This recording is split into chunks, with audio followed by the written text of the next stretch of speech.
paz do Senhor Jesus, meus irmãos. Meus irmãos, nós sabemos que existem muitos livros e todos os livros, eles têm um grande ensinamento. O Pentateuco, como em si, ele foi citado por Jesus várias vezes. Nós sabemos disso. E entre o Pentateuco, nós temos um livro chamado Levítico, que é o terceiro livro escrito há milhares de anos.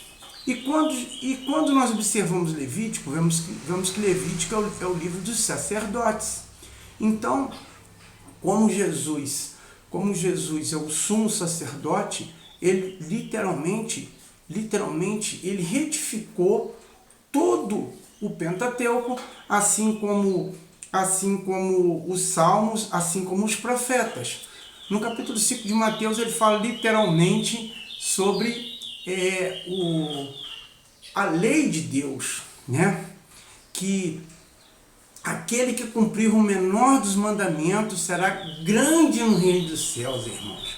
Então é maravilhoso, irmãos. E Jesus fala também que as palavras dele não passarão. Passa o céu e a terra, mas as palavras de Jesus não passarão, elas são eternas. Então, se Jesus retificou a lei e os profetas, nós temos que seguir as leis dos profetas. Embora nós sabemos que uma parte da lei foi já profetizada por Daniel, que ela seria extinta, que é basicamente o sacrifício e a oblação.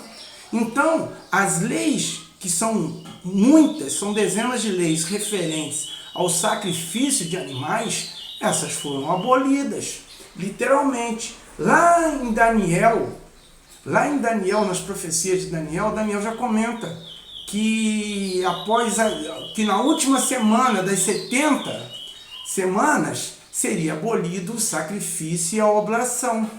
Mas por quê? Porque Jesus é que aboliu, né? Jesus é o sumo sacerdote, ele é muito mais que Arão, ele é muito mais que todos os sacerdotes de Deus que Deus colocou no mundo para nos orientar.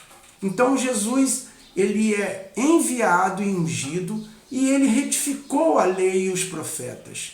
É só os irmãos lerem no capítulo 5. Baseado nisso, nós vemos no livro de Levítico, que é um dos 5 livros do Pentateuco, no capítulo 23 e no versículo 23, um pedido sobre o jejum, um pedido sobre a humilhação que o ser humano tem que fazer pelo menos uma vez no ano, em agrado a Deus e reconhecendo os seus pecados e se humilhando perante Deus. Então, nesse dia, irmãos, que é o 10º dia do 7º mês do calendário hebreu, para nós no mundo ocidental, existe uma mudança de dias em relação ao calendário, dias e meses em relação ao calendário hebraico. Então, nesse ano de 2024, especificamente, o dia da expiação que Jesus fez por nós, ele será comemorado e aquebrantado, aonde nós deveremos aquebrantar a nossa alma e humilhar a nossa alma perante o Senhor Deus Todo-Poderoso.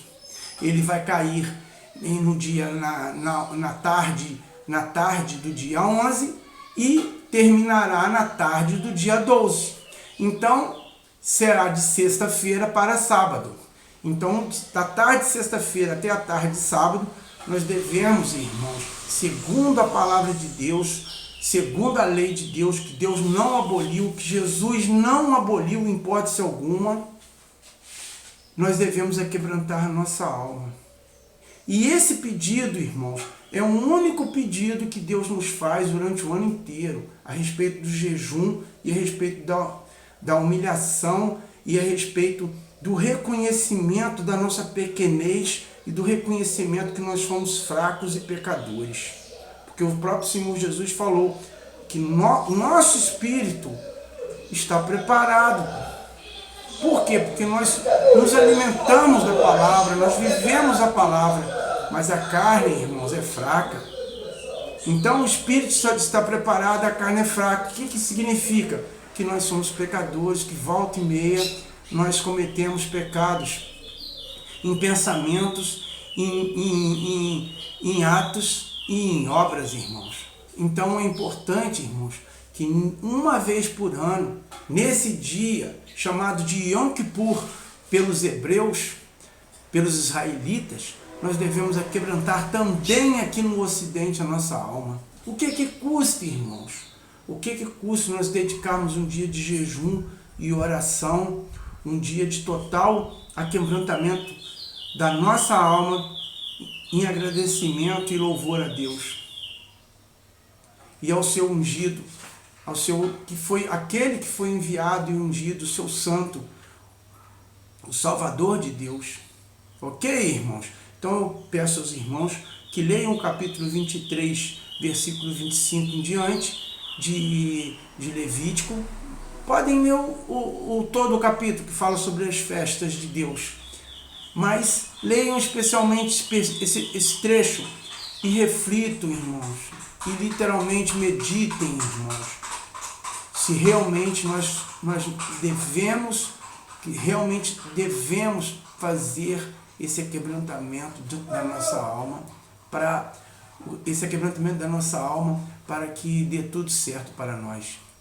Tá bom, irmãos? Porque literalmente somos pecadores e precisamos da infinita misericórdia de Deus. Ok, irmãos? Fiquem com Deus, que Deus abençoe a vida de todos, que Deus esteja no coração e dê a paz a todos. Amém.